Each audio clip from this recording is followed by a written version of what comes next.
Bienvenidos, yo soy Anderson Boscan, esto es News and Coffee desde el Sweet and Coffee en la Plaza Foch, como cada mañana a las 8 de la mañana. Este día para revisar un poco los hechos de la semana y la turbulenta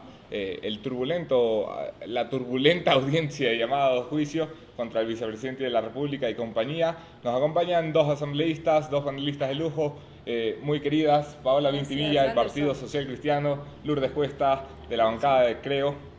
Y bueno, estamos al final de una semana que ha sido bastante trágica para la República. Me gustaría empezar con una pequeña reacción de lo que vivimos ayer hasta muy tarde por la noche, que es el llamado en calidad de autor contra el vicepresidente Jorge Glass. Esto es un primer paso, esto es un peor es nada. ¿Qué es esto, No, Paola?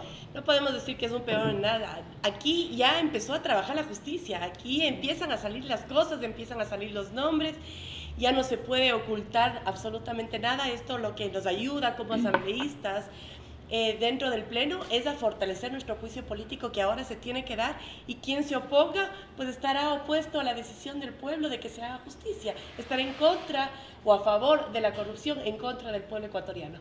Así que lo que hace esto, todos estas ayudas que nos da el sistema judicial es justamente engrosar, engordar a ese juicio político que están esperando desde hace muchísimo tiempo, que se lo presentó en su momento y no lo aceptaron. Un juicio político que han terminado sacando de la congeladora, aupados por la justicia. Diario Expreso titulaba hace 2 o 3 días: la justicia le gana a la política en el tema de Jorge Glass. Me pareció un titular acertadísimo, porque lo que ha pasado a la final es que la justicia ha llegado antes que el Parlamento. Lamentablemente, lo que ha pasado en la Asamblea es que hemos tenido bloqueos para la actividad fiscalizadora, que es una de las funciones que tiene el legislativo. Cuando llegó el primer juicio político al CAL, se atribuyeron funciones que no le competían, calificaron prueba y definitivamente dijeron no va más el juicio político. Pero hemos llegado a un momento en el que no se pueden seguir ocultando las cosas. No pueden seguir tapando, no pueden seguir blindando al vicepresidente de la República. Y lo sucedido ayer, ya con el fiscal diciendo que es autor de asociación ilícita, yo creo que es, como dicen los españoles, la punta del ovillo. Comenzó, y vamos a estar vigilantes porque siga, porque aquí no ha habido asociación ilícita nada más. No estamos hablando de un grupito de amigos que se reúnen en una esquina y planifican robar un celular. Eso es asociación ilícita también, ¿no? Así que estamos esperando el cohecho, estamos esperando el enriquecimiento ilícito, estamos esperando, por supuesto, la delincuencia organizada. Eso es lo que estamos esperando también del fiscal. O sea, que este no sea el último paso, sino el primero. El primer paso, el comienzo del fin de la corrupción de Alianza País. Y peor aún, del funcionario más cuestionado de la Revolución Ciudadana, del denominador común de la corrupción en el país. Cada caso de corrupción que sale, por ahí está o el señor Vidrio, o Jorge Glass, o el tío Ricardo. Por ahí está, en algún lado. El denominador Hay común. otro nombre en Caminosca que también salta, Pues, que es compañero nuestro dentro de la Asamblea y que también debería ser investigado. Me alegra mucho que lo nombre, porque otra de las grandes noticias esta semana, también la publicaba Diario Expreso, al que le estoy regalando muchas cuñas esta mañana, porque está haciendo un buen trabajo esta semana, es el fin del sigilo en el caso Caminosca. Recordemos que en la presentación del primer juicio político salió José Serrano frente a las cámaras de televisión sobre un banquito para que se lo vea, y dijo: miren, no se puede hacer este juicio porque esta prueba, el caso Caminosca, es obtenida de modo ilegal. Esto está bajo sigilo, es secreto, está bajo reserva. Ese sigilo ha acabado. ¿Qué creemos que debería pasar? ¿Esto debería agregarse al juicio político que ha encaminado a la oposición? No solo dijo eso, también dijo que estaba en apelación. Bueno, ahora ya se abrió, se quitó ese sigilo que tanto hablaban y que, como decía hace un momento Lourdes, blindaba al vicepresidente y blindaba a muchas personas. Pues ya no pueden seguirle blindando. A mí, de todo esto, yo te voy a decir una cosa: entre Caminosca, entre Daule Vinces, entre todo este grupo de obras, de mega obras con las que se llenaron la boca, y ahora salta toda la corrupción que hay dentro de ellas. A mí lo que me preocupa es lo que está pasando dentro del bloque de Alianza País. Porque dentro de estos 74 asambleístas hay gente honesta. Hay gente que creyó en esta revolución ciudadana. Hay gente que no se enriqueció con esto. Y esa división que se está dando, lamentablemente, no solamente les afecta a ellos, que a la final no nos debería preocupar a todos los ecuatorianos. Lamentablemente afecta al país, afecta a la gobernabilidad del presidente de la República. Por lo tanto, nos afecta a todos los ciudadanos. Entonces, yo sí hago un llamado para que esta situación dentro del bloque se defina de una vez por todas, que tomen el camino correcto los que tengan que hacerlo. Lo que no lo hacen, no sé, ya te hace pensar que tal vez están ocultando algo y que por eso defienden a ciertas personas que bueno, es claramente están implicados en la corrupción. Bueno, pero las cosas están un poco más resueltas, ¿no? Tuvimos ayer Sí el primer encuentro con las caras de lo último que queda del correísmo. No, yo creo que esto hemos visto en la Asamblea como nuevamente empiezan a votar orgánicamente de ciertas cosas y tú dices, bueno, ¿por qué no se separan y por qué se dejan arrastrar por toda esta corrupción? Es momento de que tomen una decisión mucho más firme y que se armen diferentes bloques, pero más claros en la Asamblea. Hemos pedido cosas bastante lógicas dentro de la Asamblea y sin embargo siguen votando en contra. ¿Por qué? Siguen tapando, siguen obstaculizando para que se pueda debatir. Mira que no estamos pidiendo nada más que debatir dentro del Pleno ciertos temas que son de interés público y que la gente debería conocer. ¿Por qué ustedes dos, que están por primera vez en esta legislatura, bueno, en el Parlamento, se quedan pues un poco en tiempo de espera con un parlamento que no parlamenta, como dijo algún día Roberto Aguilar? Quiero decir, es un parlamento en el que proponen debates y no pueden ni siquiera debatir. ¿Qué tan cómodo se siente estar en un parlamento así? Es frustrante porque uno llega con un montón de ideas, con ganas de hacer las cosas y lamentablemente se encuentra con un bloqueo. No importa lo que pidamos, y nos ha pasado. Podemos pedir que queremos salir a la calle, acariciar gatitos, y el bloque de Alianza País nos dice que no. Porque O no, cuando nomás. tú pediste hablar de Turi, Por ejemplo, de la cárcel de Turi. al punto que fue la ministra quien solicitó ir a la Asamblea para ella hablar de Turi, porque el bloque negó. El bloque de Alianza País niega todo lo que la oposición ha pedido. Bueno, como cuando la Bien oposición o mal. pidió que fuera Jorge Glass y tuvo que ser el propio Jorge Glass quien diga, oiga, póngame la alfombra roja Suele que quiero suceder. ir. Ahora, lo que no ven los ciudadanos o lo que no se ve en las cámaras es el trabajo interno que se hace en la Asamblea. ¿Cuál es Y ese? es lógico. ¿Qué es la noticia? La pelea en el Pleno, los dimes y diretes que tenemos ahí, porque también nos decimos muchas cosas, cuando se suspende un Pleno, cuando no nos dejan debatir, o cuando no llegan los amigos de Alianza País porque están en reuniones privadas de su bloque en horas de trabajo. Pero el trabajo, por ejemplo, que hacemos en las comisiones, ahí se debate y mucho. Por ejemplo, yo estoy en la Comisión de Justicia y en la Comisión de Justicia estamos tratando temas que son de mucha importancia, el Código de la Niñez y Adolescencia, reformas del Código Integral Penal, Código de la Democracia y ahora estamos con el tema de las amnistías, por ejemplo. Y ahí sí se presta para que podamos debatir, que podamos poner nuestras ideas de por medio y que podamos poner nuestras opiniones, incluso pedir que se pongan nuestras posiciones en los informes. Pero claro, eso no se ve. Entonces, hoy un reclamo y un reclamo justo. No es solamente que no se ve, haciendo? es que no pasa de las comisiones. O sea, esto, si no llega al Pleno, no existe. Efectivamente, si no llega el informe para el debate al Pleno, no existe todavía. Y claro, uno dice, ¿por qué se demora tanto? ¿Por qué son este tipo de tiempos los que tenemos que esperar? Ayer hubo un reclamo justo de la asambleísta compañera de bloque de Paola, de Dayana, que decía, ¿por qué tenemos que aprobar una ley contra la violencia a la mujer que es tan importante y tan necesaria porque alguien nos dijo que tenía que estar aprobado para el 25 de noviembre? Cuando no ha habido la oportunidad de que ellos, quienes están debatiendo en la comisión, tengan la oportunidad de incluso hablar con los organismos que están involucrados dentro de esta ley. Pero no, hay que cumplir hasta el 25 de noviembre porque así lo dijeron los señores. Las leyes tienen que salir bien hechas, porque después encontramos los problemas que encontramos. Quienes somos abogados, alguna vez abrimos los códigos y vemos y decimos, Dios mío, ¿qué es esto? ¿Qué hicieron? ¿Quién hizo esto? Claro, son los asambleístas, que muchos no tienen idea ni siquiera cómo llegaron, que hacen ahí, les pasan el papelito para que den su respectivo discurso y no toman la responsabilidad que deben tener. Decía Paola al inicio de esta conversación que le preocupaba mucho la situación interna de Alianza País y es algo en lo que prácticamente coinciden todos los generadores de opinión del país, que es probablemente la primera vez en la República que la situación interna de un partido tiene en tanta tensión al resto de fuerzas políticas y a quienes no estamos en ninguna fuerza política. A estas alturas, llegados a una semipartición, ¿cuál es el escenario real, favorable o desfavorable, que le queda al Parlamento y por extensión al país? Yo creo que vienen mejores tiempos. Es solamente que las cosas no se dan en el momento que uno quiere, ni como uno quiere.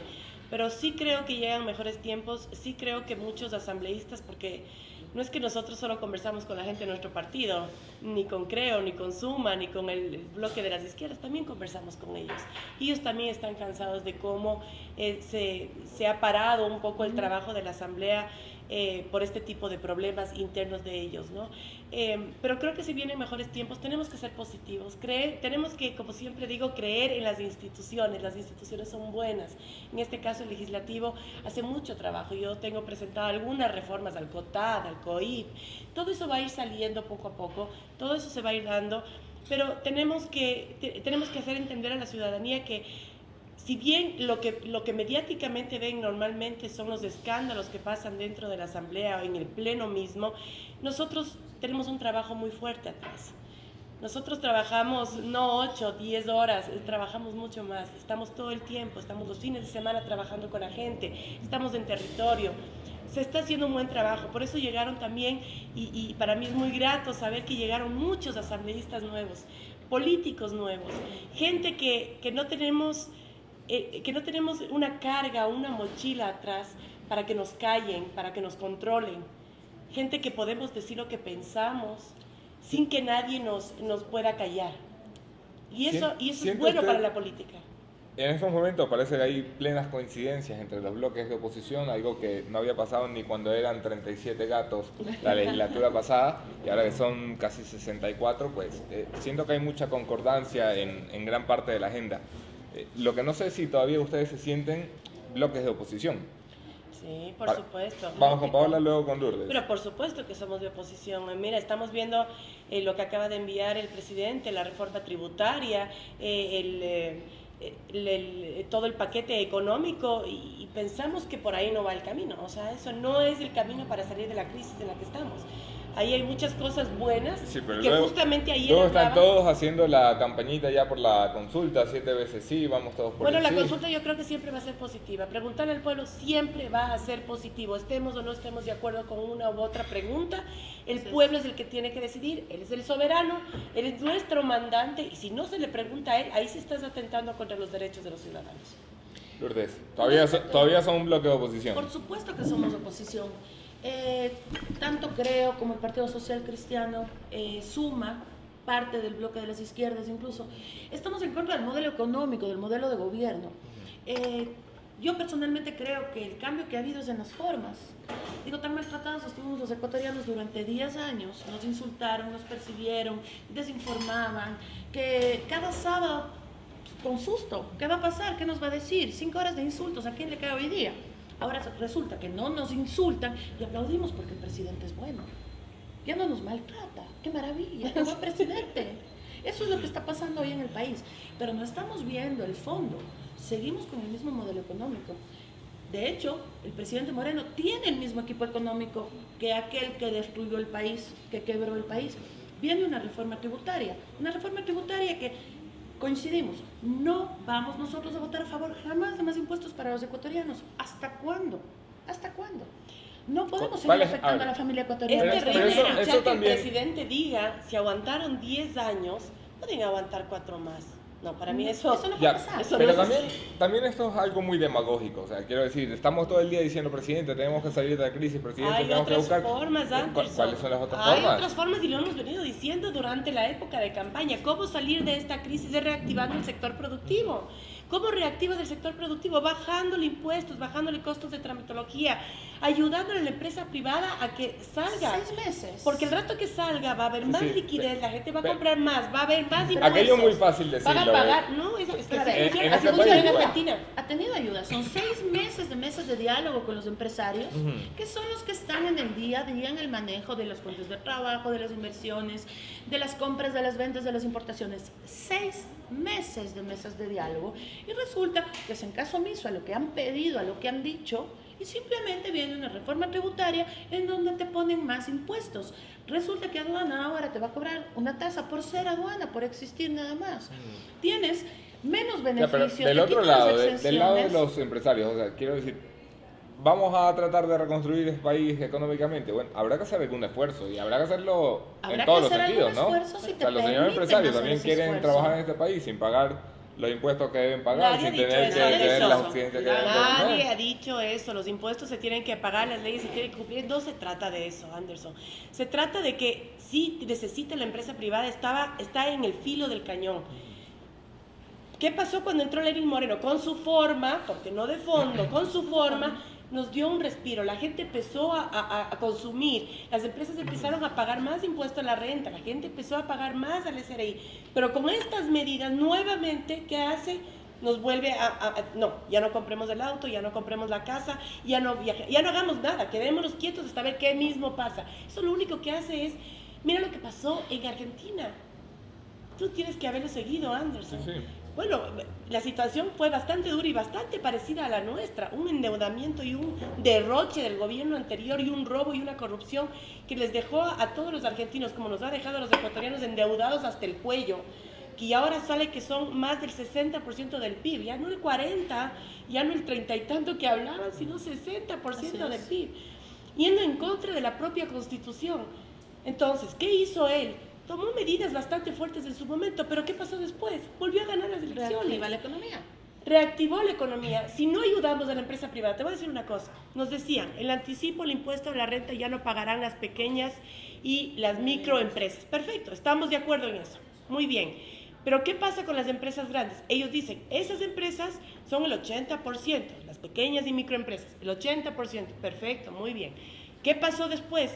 Las empresas grandes, que son las que generan el 80% de los puestos de trabajo, señores, es lo que más necesitamos del país. El país necesita a los jóvenes, los adultos, todos necesitamos buscar fuentes de trabajo. No hay trabajo, seguimos en lo mismo. 6 de cada 10 ecuatorianos no tienen trabajo. El SRI acaba de informar que el 50% de estos ecuatorianos viven por debajo de un salario unificado básico. Si no ayudas a estas empresas grandes. ¿Y qué pedían? ¿Cuál era la ayuda que ellos pedían? No es no pagar el anticipo, el impuesto a la renta, era volver a la manera de cálculo anterior.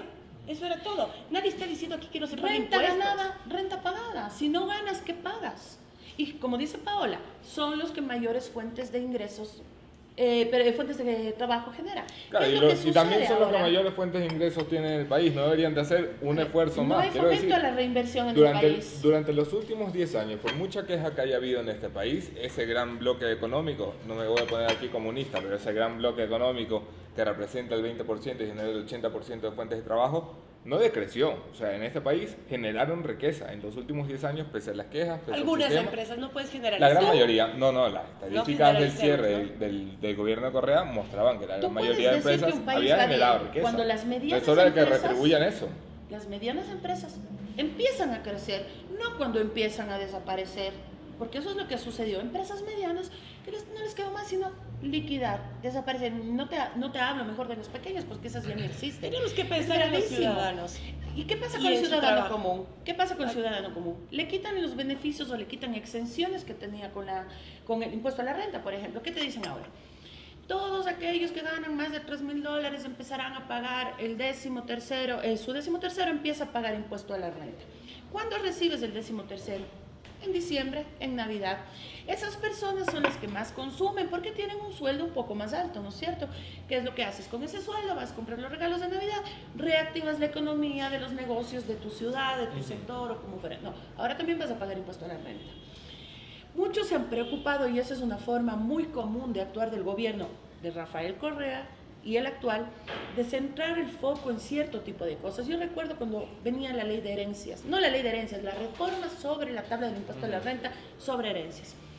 Decían que íbamos a pagar el 70% y todo el mundo se asustó, pues por supuesto. Así que salieron las marchas, la gente se quejó, decidieron bajar al 35% y todos aplaudimos porque el gobierno era bueno. Claro, nadie se dio cuenta que por detrás venía el anticipo del impuesto a la renta, que venía la nueva fórmula de cálculo, que era un impuesto mínimo y todas las reformas que nos metieron. Lo mismo está pasando ahora. Las cargas familiares. Quien no tiene hijos paga más impuesto a la renta. ¿Por qué? Porque tiene menos deducción, ojo, de los gastos personales. Es apenas un monto pequeñito que afecta. El concepto es nefasto, por supuesto, pero es un monto pequeñito. Entonces, todo el mundo está preocupado, que es lo que yo digo, a veces la gente lee y dice, no, esto, pero no se preocupa de leer el fondo. Te preocupas de las cargas familiares, pero no te estás dando cuenta del poder que le están dando al Servicio de Rentas Internas, ampliando los plazos de caducidad y prescripción, por ejemplo. Ellos no hacen su trabajo dentro del tiempo y ahora quieren mayor tiempo para cobrar a los ciudadanos, incluso perseguir. Y por la forma en la que están redactados esas reformas del Código Tributario, no te habla incluso de que caduca o prescribe obligaciones que ya fueron revisadas y demás. te habla de usar determinaciones presuntivas en liquidaciones de compra y diferencias, por ejemplo. Hay temas de fondo que son muy graves. Se quita la exención del pago del impuesto a la renta en la repartición que se hace de utilidades entre sociedades. Sociedades que pagan pagan impuesto y reparten utilidades de otras sociedades. No, ahora tampoco. Entonces, ¿qué es lo que hacen? Impiden que siga habiendo reinversión. Las cosas de fondo son las graves. Vamos a hacer aquí una pausa para darle voz a la audiencia que se conecta. Un saludo muy cariñoso a todos los que nos escriben, menos a Luis Eduardo Vivanco, que está en Guayaquil, camino para Quito. Yo sí te mando un saludo, Luis. Yo también, y te veo el miércoles. Paula Samantha pide un deseo. Anderson, estás entre dos grandes mujeres. Gracias. Eduardo Jonathan Buitrón, grandes felicidades a todos, sigan creciendo. Luis Carlos Ochoa, ¿cómo romper el bloqueo de AP si son partícipes del mismo saqueo? Varios asambleístas están implicados, vamos a volver a ese tema. José Rueda, saludos, asambleísta Vintimilla, excelente labor. Este Gracias. es asesor, ¿no? ¿Cuál? Este es José Rueda. Ah, sí, el José. Bello, mi José. Víctor Hurtado, hasta que asomó el señorito de sus vacaciones, por favor, denme tiempo para descansar también. Janet Mantilla, saludos, mi apoyo y admiración a estas damas que valientemente enfrentan cara a cara lo peor y más nefasta desgracia que ha tenido el Ecuador, la mafia organizada de Alianza País. Tan fuertes los comentarios de hoy, ¿no? Les recuerdo que sus comentarios pueden convertirse en preguntas para las asambleístas y las mejores preguntas siempre son bien recibidas y bien premiadas con órdenes de consumo en Swearing Coffee. Alguien nos pedía volver y disculpe Sí. que vayamos tanto de un tema Normal. hacia otro a la crisis de Alianza País, que yo creo que sigue siendo el epicentro sobre el cual gira absolutamente todo. Me gustó muchísimo poder ver ayer las 23 caras que le quedan al correísmo en su bloque, porque esto no solamente pinta muy bien el panorama en 47 morenistas, 23 correístas y 5 que no tienen idea de si ir con el papá o con la mamá, como dijo Jorge Yunda, sino que también nos aclara mucho la capacidad que va a tener ahora la oposición, si es lo suficientemente inteligente para cerrar un acuerdo con la nueva bancada morenista para impulsar las reformas de fondo. Es que eso es lo que yo te estaba diciendo desde un principio. Es momento que ese grupo que no está entre los 23 no se deje arrastrar por toda esa corrupción que fueron esos 10 años, que no se deje arrastrar por la manera como se manejó el Parlamento durante esos 10 años, donde el presidente mandaba algo, alzaban la mano, se aprobaba y eso era todo. Oye, ayer escuchaba justamente de gente, de asambleístas de Alianza País que me decían, Paola, es que antes no se trabajaba realmente, no hacíamos nada. Simplemente nos mandaban la ley, como éramos 100, no nos preocupábamos ni siquiera de ir a territorio, no nos preocupábamos de comunicar a la gente lo que estaba pasando, porque como teníamos esa mayoría enorme, Claro, pasaba lo que pasaba. todo poníamos sí, se pasaba. Y esta gente ahora se está dando cuenta de que estuvieron apoyando durante 10 años. Estuvieron tan sometidos por el poder de Rafael Correa, que era un poder muy fuerte, y nadie quería pelearse con el papá o con la mamá, como tú dices. Nadie quería pelearse con él, que todos no discutían ni daban su opinión, sino simplemente ponían el sí, porque así se evitaban problemas. Pero ahora se dan cuenta de que hay un nuevo presidente que les está dando la potestad que se merecen, la importancia que se merece un asambleísta, que ellos mismos deduzcan y tomen sus propias decisiones. ¿Qué cree usted que Entonces, busca esta minoría dentro de la minoría? Me refiero a las 5 grandes cabezas o los halcones del correísmo, Buendía, Aguiñaga, es Rivadeneira. lo que buscan cubrir los 10 años que han existido. Yo no te puedo decir si ellas están involucradas o no. Yo no soy juez ni quiero decirlo. Pero lo que sí se da cuenta la gente con esos 23 personajes que aparecieron ayer es que por alguna razón, y eso lo digo como ciudadana, no como asambleísta, pero si yo veo eso, digo, bueno, por alguna razón están defendiendo lo indefendible. Por algo o sea, están ahí. es obvio todo lo que está Claro. saliendo, y si lo quieren seguir protegiendo, ¿por qué es? Habrá que preguntárselo cuando acepten una entrevista acá en News and Coffee. Asambleísta Cuesta, parece que este país está muy bloqueado, decía usted precisamente. Ojalá que muy pronto podamos estar hablando de las leyes económicas, de las leyes en temas de justicia. Parece que este país está bloqueado hasta que no ruede la cabeza el vicepresidente Jorge Glass, o por lo menos le quiten la banda vicepresidencial. No hay más que hacer, quiero decir, no hay más prioridades para el Parlamento que decir, señor, usted que está ya preso y de vacaciones, deje ese cargo. Bueno, él ha sido muy claro. Él ha dicho que no va a renunciar. Tuve la oportunidad de conversar con un asambleísta del bloque de Alianza País no hace mucho y me decía, no, si es que él no renuncia, la solución es el juicio político. Y decía, bueno, pero entonces pon tu firma en la solicitud en la que nosotros estamos planteando ya que se destituya al vicepresidente mediante, por supuesto, el juicio. Y todavía les siento que tienen ese miedito, todavía tienen ese temor de quién es el primero. Yo aplaudo a la asambleísta Regui, que fue la primera en firmar. Primera y única. Primera y única. Vamos a ver cómo van a votar en el momento del juicio, ¿no? Porque yo no creo que el CAL se atreva siquiera esta vez a negar. No, usted Ahora, tampoco cree que el CAL yo no niegue creo eso. que se atreven a negar. No. Lo que A ver, pasa es que hay ya, un grupo. No nos saltemos esto todavía. ¿Dónde están los votos del CAL que van a pasar esto? Está Luis Fernando Torres, el Hay Partido Social 4 Cristiano. votos, y Está- no me pregunten, no, está hay Patricio, 4 contra 3, de bancada, creo. o seguramente 5 contra 2. Efectivamente. No, pero no vamos a dejar la gente A ver, no, ahí en ascuas haciendo apuestas. Yo no tengo No ningún, es apuesta, es una realidad. yo no tengo ningún Pasa el problema en decirte Pasa el nombres. CAL, 4-3 o 5-2. 4-3 o 5-2, es que ahí hay A una, ver, una que Anótenlo. No sabemos bien. A ver, contamos por supuesto con el de Patricio Donoso y el de Luis Fernando Torres. contamos Yo creo- con el presidente.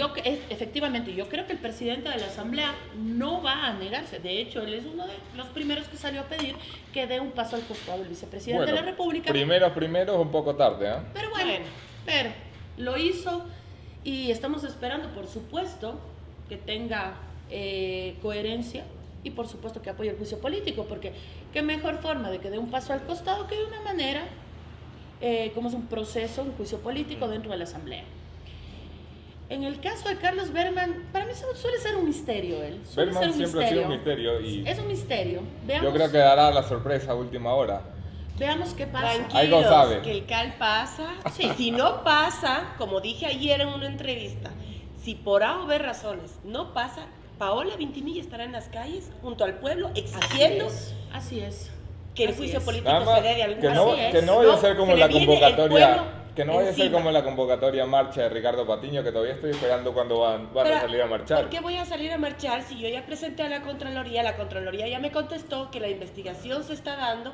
Yo tengo que esperar los procesos, yo no voy a salir a marchar porque Sí, salgo a marchar si es que Así la es. Contraloría no hubiera hecho absolutamente nada.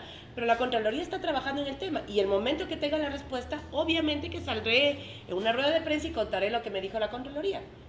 O sea, no, pero todo tiene su tiempo, o sea, no es cuando uno quiere. Como Pasó decía hace un esto, rato. pasó esto el CAL en el imaginario del positivismo que tienen hoy las asambleístas invitadas. Vamos a la Corte Constitucional, pasa también la Corte Constitucional. Ahí la ciudadanía tiene que estar muy vigilante porque sabemos Todos. muy bien que todavía existen jueces correístas, jueces que no entienden que la justicia tiene que ir por un lado totalmente distinto del ejecutivo del legislativo. Con las otras dos funciones o poderes prefiero ni mencionar porque no Nombrarlas. existen. Pero deben tener en cuenta esos jueces que ellos tienen que ser absolutamente independientes. Tienen que ser independientes y que ya no pueden seguir respondiendo a ese que llamaba a preguntar cómo iban las cosas, como dijo en su momento, que llamaba a los compañeros a preguntar cómo iba el juicio. Entonces ellos tienen que ser absolutamente independientes porque vamos a estar ahí y ahí sí vamos a exigirle a la Corte. Finalmente, que sean transparentes. Regresa a la esto comisión. llega a la Comisión de Fiscalización que Pero, preside María José Carrión. ¿Qué quien ha pasaba dado- antes? ¿Qué dije yo antes y vivía diciendo? María José Carrión se cree la abogada del vicepresidente porque le defendía con una pasión impresionante. O ya se dio cuenta, ya reaccionó, sea el motivo que sea. Obviamente ahora yo creo que ella está alineada totalmente con este juicio político. Bueno, y la será he mucho visto Pero más... más ayer. su papá está involucrado en Será alguna mucho cosa más, también, ¿no? no sé. No hay que ser ciegos. No, yo prefiero No hay que ser no ciegos. hablar si no tengo pruebas, pero lo bueno de todo esto es que llegará esta comisión que ya va a ser mucho más objetiva y que ya no tiene esa presión que tenía antes. Y ya no puede ser abogada de Jorge Blas. O sea, ese no era el papel de ella, nunca lo fue y nunca debió jugar ese papel. Ahora llegará esta comisión y esperemos que ya pues nos den el paso al pleno y desnudar diferente a todas las bancadas, ¿no? Y ver quién vota a favor de la destitución y quién no. Bueno, Yo soy positiva. no, yo creo que esto Yo será creo terminará que se siendo- da y que va a haber un juicio político y el presidente mejor que no renuncie, me parece mejor que sea destituido como tiene que ser, que es una humillación para cualquier Así es. político y para cualquier funcionario. Yo no estaba de acuerdo con pedirle la renuncia, como pasó con Carlos Poli. ¿Para qué? dio Sí. la renuncia, él pidió, se la entregó para luego un juicio político, matar un muerto. Que ya no tenía Eso no sentido, tenía sentido. evidentemente. Yo no espero que eso pase, sinceramente. Yo creo que para Alianza País esa es la mejor opción, que él renuncie y que no vaya a un juicio político. El escenario político de aquí a un año, ¿qué tanto habrá cambiado, Lourdes? No le pido que saque la bolita de cristal, pero me refiero, hay muchas opciones en juego. Primero, que la consulta no salga tan bien como todo el mundo está esperando ahora. Segundo, que el bloque del correísmo, que parece ahora reducido a cenizas, pues salga como un ave fénix y empiece a calentar las calles, como dicen ser capaces de hacerlo. Y tercero, todavía es un enigma qué va a pasar con Rafael Correa. Bueno, no hay que olvidarnos de Rafael Correa.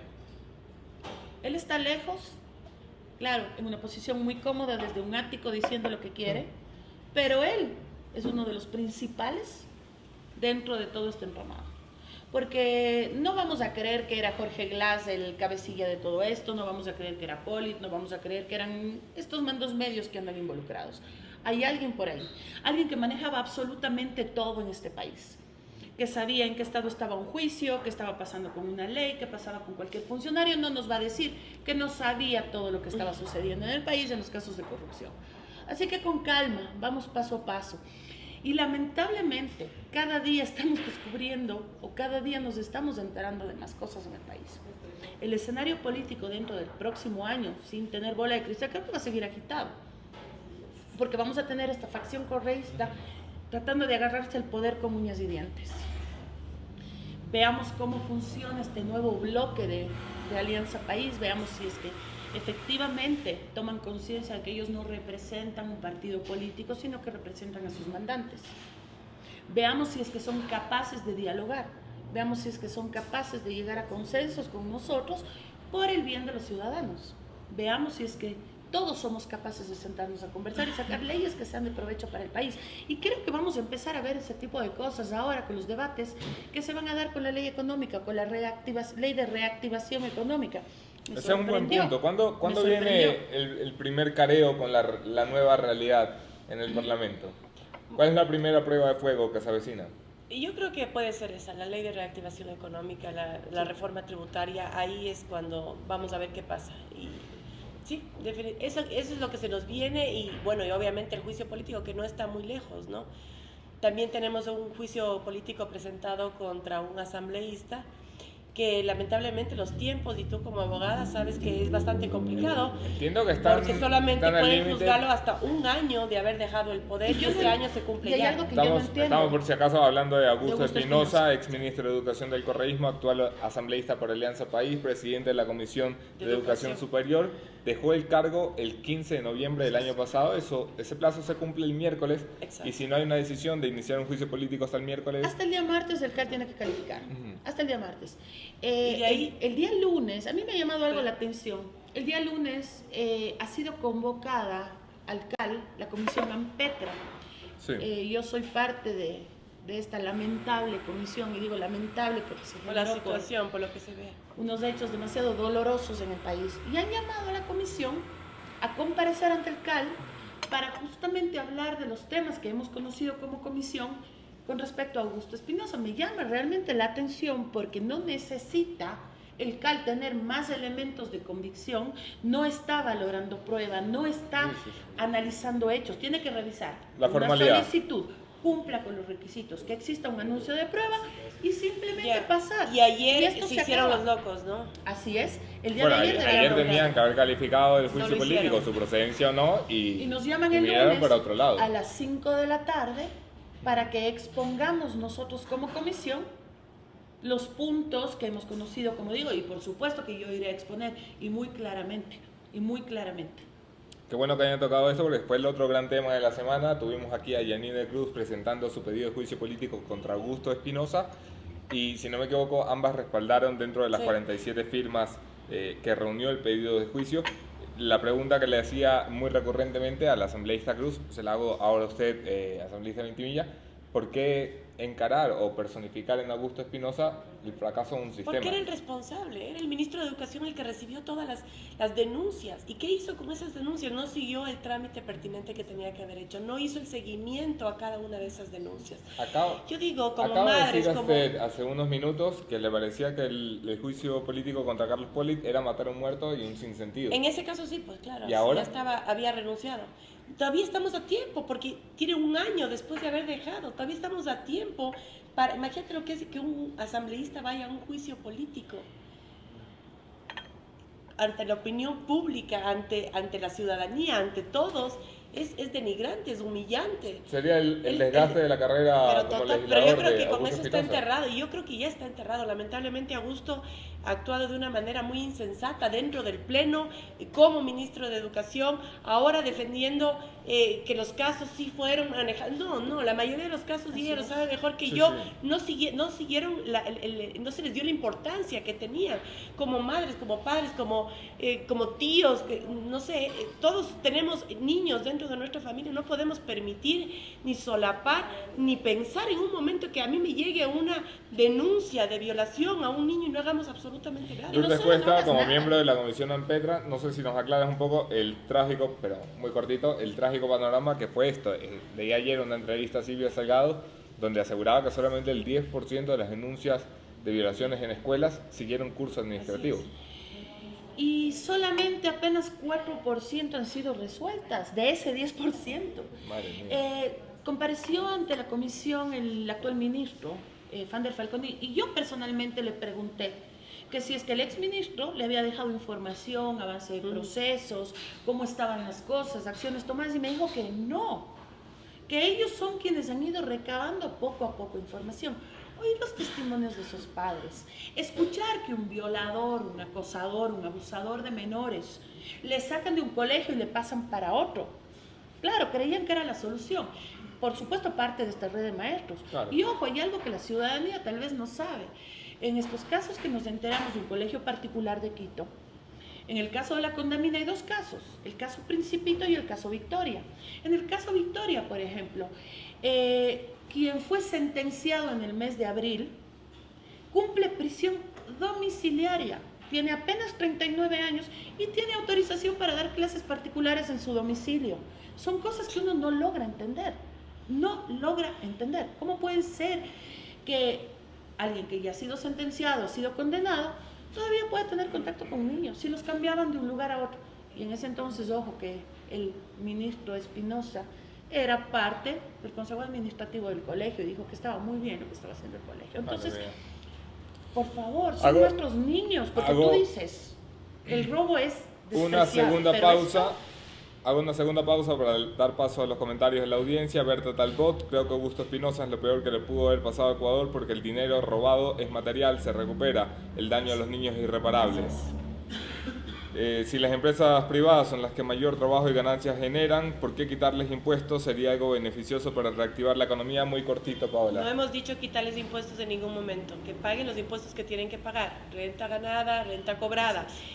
No hemos dicho que no paguen el anticipo al impuesto a la renta, sino que se vuelva al cálculo anterior, igual lo van a pagar.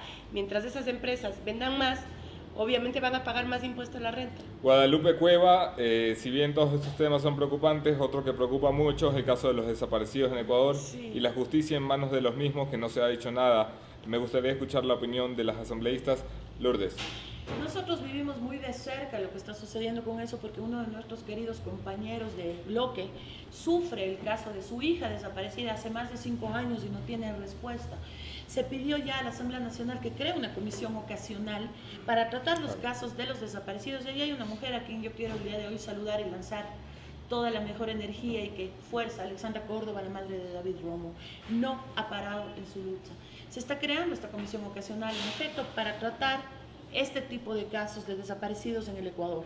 Así que estas cosas no vuelvan a suceder. Isa Habu: no basta con la cárcel y muerte civil, lo que hay que hacer es hacerles devolver y vomitar hasta el último centavo. Esta es una de las recurrentes promesas de la oposición. ¿Cómo piensan volver la realidad? Bueno, es que no somos nosotros, pero la Fiscalía tiene que seguir tiene que seguir el rastreo de esos dineros y luego viene el problema de repatriar esos dineros. Eso es algo que tiene que venir del Ejecutivo, de la justicia. Yo estoy trabajando en una ley que se Pero llama... ¿existe el aparataje legal para hacer En la algunos recuperación casos de sí, activos? en algunos casos sí. En algunos países sí se puede traer, en otros no se puede traer. En otros hay que trabajarlo. Así es. ¿Qué piensan de la nueva ley tributaria, Jessy Muñoz? Porque los solteros sin casarse, sin hijos, deben adoptar un bebé llamado gobierno. Yo soy una de ellas que en vez de poder ahorrar y tener algo en un futuro, ahora debo pagar más impuestos. El concepto es nefasto, que le hace pensar al gobierno que quien no tiene hijos, que quien no tiene familia, tiene mayor capacidad contributiva. Tal vez incluso existen familias que aún no tienen hijos precisamente preocupados por la situación económica. Porque un niño, por feo que suene, un niño es caro, necesita médico, alimentación, pañales, vacunas. Entonces, parejas que probablemente están comenzando, simplemente pueden pensar en, todavía no podemos tener hijos hasta tener cierta estabilidad económica, y resulta que hoy tienen que pagar mayores impuestos por este tema. Bueno, y tener un niño llamado Patricio Rivera es aún más caro todavía, ¿eh? Y niño feo. Elizabeth Yachapaxi. Yo vivo en Dinamarca y mensualmente pago alrededor de 40% de impuestos. La sociedad danesa es una sociedad muy justa en la cual el gobierno se encarga de hacer su trabajo y el dinero recaudado se usa para tener unos mejores sistemas de salud y educativos. ¿Por qué no en Ecuador? Porque aquí no, el dinero que recauda el gobierno es para gastar, es para pagar el gasto corriente, la burocracia obesa que tiene. No es para el bien común, Bueno, para el pero bien ¿por de qué no todos. presionamos al gobierno a gastar la plata en lo que la ¿Cómo tiene le que gastar? presionas tú a Lenín Moreno que gaste la plata cuando tiene... Yo tiene no, que pero el pagar- Parlamento No, tiene que alguna pagar, posibilidad tiene que tendrá. pagar una deuda que nos dejó el gobierno anterior, que es Así es, altísima, que sí. no podemos dejar de pagar. El país tiene que pagar los intereses y la deuda tan cara que tuvimos ya a tan corto plazo, nos guste o no nos guste, porque si no venimos de problemas, ya no vamos a tener más préstamos. Carlos Cruz, ¿creen que es justo que sea un requisito tener al menos un título de tercer nivel para ser asambleísta, Lourdes? No es requisito tener un título de tercer nivel para ser asambleísta. Yo creo que muchas personas que están en la asamblea, que seguramente no concluyeron sus estudios universitarios por X motivo, no quiere decir que no representan a los ecuatorianos. En eso no tenemos que ser tan dogmáticos. Puede plenamente conocer las necesidades de la población una persona que no pudo prepararse, pero que es una persona que ha trabajado, que es una persona que ha emprendido, que es una persona que conoce efectivamente las necesidades de los ciudadanos. El momento que hay que elaborar las leyes, ventajosamente todos tenemos mucho aporte de asesores muy preparados, porque a nuestros asesores sí les exigen no solamente título de tercer nivel, sino mucho más que eso. Entonces, el momento que elaboramos esas leyes, tenemos sí el soporte de todo un equipo de asesores que nos pueden dar una mano, unidades de técnica legislativa y demás, pero no menospreciemos la experiencia de la gente, no menospreciemos a esas personas que les tocó probablemente desde muy pequeños trabajar para sacar adelante su familia y que en base a esa experiencia pueden generar beneficio para los demás. Bueno, de su cargo y ya público. vemos lo que pasó cuando un PhD llegó por primera vez a la presidencia de la República. Muchas gracias, Lourdes, muchas gracias, Paola, por estar aquí. Anderson, muchas gracias, muy gracias a todos vosotros que han compartido con nosotros esta mañana. Seleccionamos a Inara Jurado Velástegui como la ganadora de las órdenes de consumo. El equipo de producción se pondrá directamente en contacto contigo. Gracias, asambleístas. Ha sido una semana muy larga, muy ajetreada, en especial para Jorge Glass. Le enviamos un cariñoso saludo en sus vacaciones. Esto es News and Coffee. El lunes será... Seguro tiene internet, entonces nos está viendo. Claro. Y Con- ya le van a cambiar de la cárcel 4, esperamos que ¿Ah, vaya sí? pronto a Turi. Sí. Bueno, el lunes será otro tema, otras entrevistadas, mismo entrevistador. Soy Anderson Boscano, un placer estar con ustedes.